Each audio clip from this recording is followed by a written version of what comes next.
Bismillahirrahmanirrahim. Assalamualaikum warahmatullahi wabarakatuh. Apa kabar Ananda kelas 6 hari ini? Pak Jasim doakan Anda semuanya di rumah beserta keluarga dalam keadaan sehat dan diberkahi oleh Allah Subhanahu wa taala. Amin. Ya rabbal alamin. Ananda yang saleh dan salehah, hari ini insyaallah kita lanjutkan lagi pelajaran Al-Qur'an hadis kita. Namun sebelumnya kita awali belajar kita dengan membaca basmalah. Bismillahirrahmanirrahim. Baik, Anda semuanya yang soleh dan solehah, minggu yang lalu kita sudah menghafal mufrodat ya, mufrodat atau kosakata yang terdapat dalam surah Al-Alaq. Nah ya, jadi Anda semuanya di rumah dibaca-baca tentang surah Al-Alaqnya beserta terjemahannya. Nanti silahkan nanti Anda semuanya lihat di halaman 11-nya. Bagi yang sudah hafal silahkan di checklist, jika belum checklist di kolom yang belum. Nah, bagi yang belum silahkan diulang-ulang sampai Anda semuanya di rumah hafal.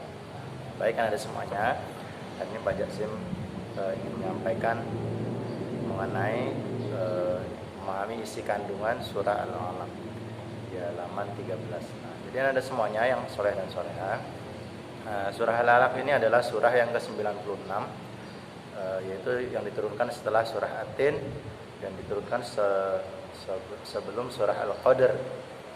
Nah, di dalamnya terdapat wahyu yang pertama kali Allah turunkan, yaitu surah Al-Alaq ayat 1 sampai 5. Nah, jadi Anda semuanya surah Al-Qadr, surah Al-Alaq ini wahyu yang pertama diturunkan itu bertepatan dengan malam 17 Ramadan. Nah, makanya pada malam 17 Ramadan itu biasanya kita peringati malam Nuzulul Quran atau malam diperingatinya turunnya Al-Quran. Nah, jadi anda semuanya, surah Al-Alaq ini termasuk surah Makkiyah. Surah Makkiyah itu artinya surah yang diturunkan di kota Mekah. Nah, seperti itu ya. Jadi anda semuanya, surah Al-Alaq ini diambil dari surah Al-Alaq tersebut tadi ayat yang kedua.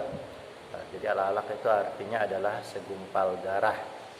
Jadi Anda semuanya, kandungan isi dari surah Al-Alaq ayat 1 sampai 5, di situ Allah Subhanahu wa taala memerintahkan kita untuk membaca, Iqra, bacalah. Nah ya. Nah, jadi hal ini kita dituntut untuk mempelajari ilmu pengetahuan, baik ilmu agama maupun ilmu umum ya. Apalagi saat ini teknologi yang begitu sangat besar, maka kita sebagai orang muslim harus mampu menguasai teknologi seperti itu ya. Nah, dan kita tidak boleh merasa puas atas ilmu yang sudah kita miliki. Nah ya, jadi kita harus senantiasa belajar karena ilmu pengetahuan itu sangat banyak dan sangat luas sekali. Nah ya, jadi Anda semuanya, selain itu, dengan kita menguasai ilmu pengetahuan, maka keimanan kita akan semakin meningkat kepada Allah Subhanahu wa taala ya. Karena ketika kita memiliki ilmu, maka kita akan merasakan subhanallah begitu sangat banyaknya ilmu yang Allah Subhanahu wa taala miliki. Nah ya, dan di dalam hadis juga Rasulullah SAW menyampaikan bahwa mengenai berkaitan dengan ilmu ini, Rasulullah SAW bersabda yang artinya, jika kalian ingin bahagia di dunia, maka carilah ilmu dunia. Jika kalian ingin bahagia di akhirat, maka carilah ilmu akhirat. Nah, jika kalian ingin bahagia dunia akhirat, maka carilah ilmu dunia dan akhirat tersebut. Nah, jadi Anda semuanya, dengan kita memiliki ilmu pengetahuan, baik ilmu dunia maupun ilmu akhirat, maka insya Allah kita akan bahagia di dunia dan sampai di akhirat nanti. Amin ya rabbal alamin.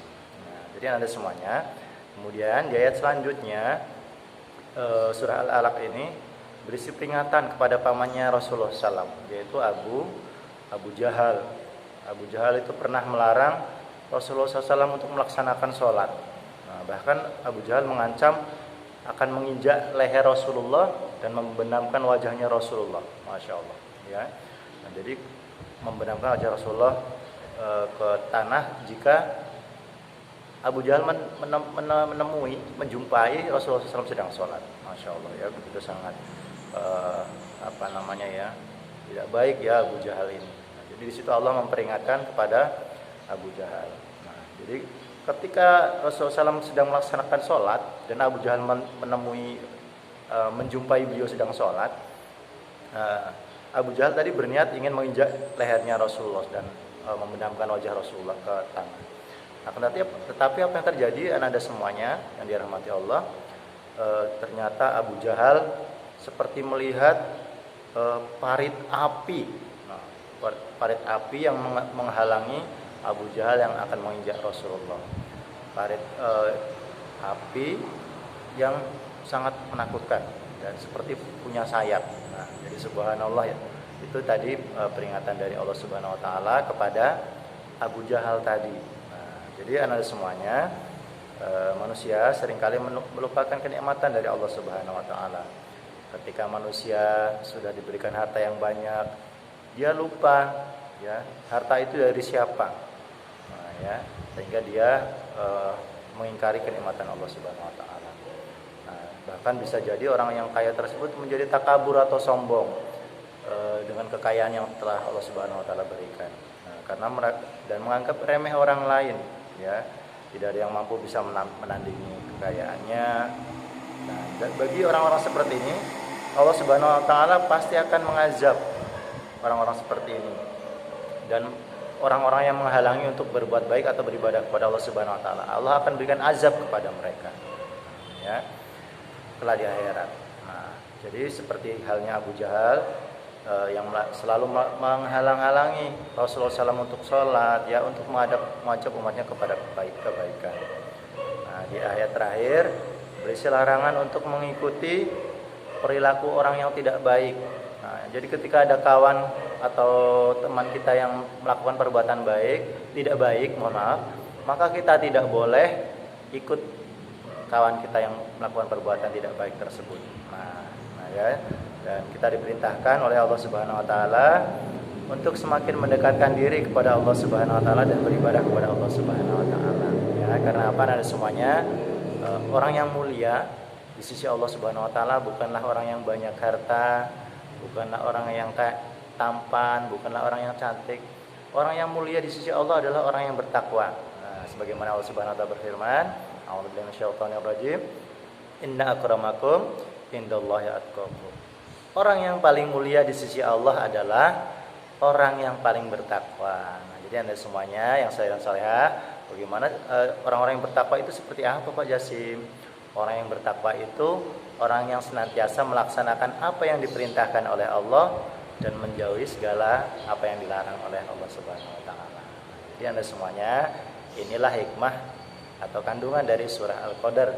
Ya, mudah-mudahan kita anak Pak Jasim dan Anda semuanya di rumah bisa memahami dan bisa mengamalkan apa yang ada di dalam surah Al-Qadar tersebut, Al-Alaq tersebut, mohon maaf ya, di surah Al-Alaq. Nah, jadi Anda semuanya, ini materi kita hari ini tentang kandungan surah Al-Qadar. Selanjutnya silakan Anda semuanya tulis tugasnya, nanti silakan kirim ke Pak. Cukup sekian belajar kita hari ini. Mudah-mudahan Anda semuanya di rumah beserta keluarga dalam keadaan sehat selalu. Tetap patuhi protokol kesehatan. Ketika keluar rumah jangan lupa untuk selalu memakai masker, kemudian menjaga jarak, sering mencuci tangan, ya, dan menghindari kerumunan. Nah, jadi ini yang Pak Jasim sampaikan. Kita akhiri belajar kita dengan baca hamdalah. Alhamdulillahirabbil alamin.